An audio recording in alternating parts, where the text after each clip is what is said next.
Okay, I need you to process what we're looking at right now. This is a 2008 Bentley Continental GT.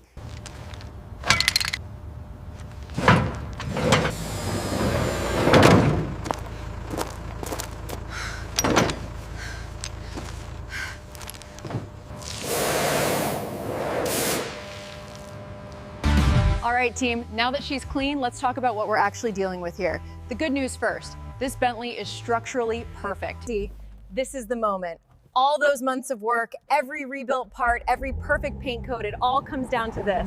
Listen to that. And here she is, the 2008 Bentley Continental GT. What started as a ghost, forgotten for 15 years,